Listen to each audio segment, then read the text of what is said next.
What I've done is I've split it into two, near and far. Near, I think what's going to happen is the outsourcing market will grow. It's been growing over the last 20 years. There's no reason to believe it won't grow. At the moment it counts for 8% of UK GDP, and it could count for 8% of European GDP. It's a tremendous market and good to be in. But what will happen in the market is the large providers are oscillating. Oscillating? No, ossifying. Probably oscillating as well.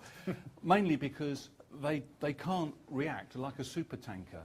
And if you look at the growth of IBM, CSC and HP last year and this year, it's been static. What's actually happening is the smaller companies are the ones that can innovate, that can move, that are active, that are growing market share. And so companies like TCS, Wipro and of course IBA are actually growing and seizing the market. So they're companies to watch. Our soundings, the NOA soundings, is that 5 years' time, the on-premises tin will have gone. It'll be in the cloud. Don't invest in tin. Procurement departments will always be looking for cost reduction, but companies are looking for growth. They're shifting to growth.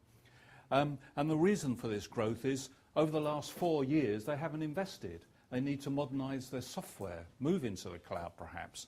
Things like IaaS, infrastructure as a service, they're going to move into. Big data and data centre combining.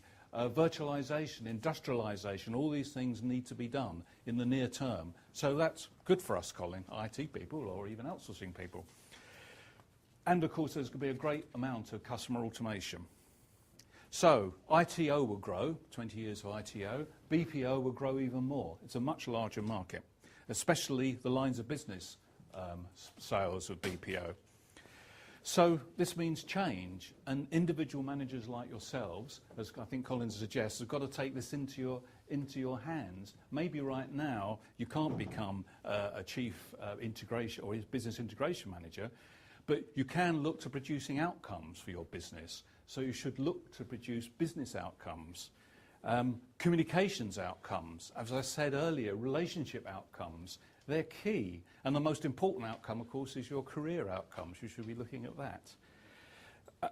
So what's happening in the far future? Well, I think our future, particularly in the ITO space, is going to depend on the technology and what technology will be around in 2033. But it's probably going to be produced in a bedroom or a garage, because that's where new ideas will be, and it's likely to be something around quantum computing. Quantum computing is going to give everybody a problem, because we all know that security codes will be cracked in seconds. It will take a computer now years to do. But what about all that data that's around? Surely that's going to be a market to be looked at, quantum computing. So perhaps have I got my minute yet? No, you're not quite there. Oh, right, okay. You've got about 90 seconds. Will outsourcing continue to grow? I think the answer is yes. There will always be businesses, particularly large ones, that will need to outsource to reduce costs. If you can't grow your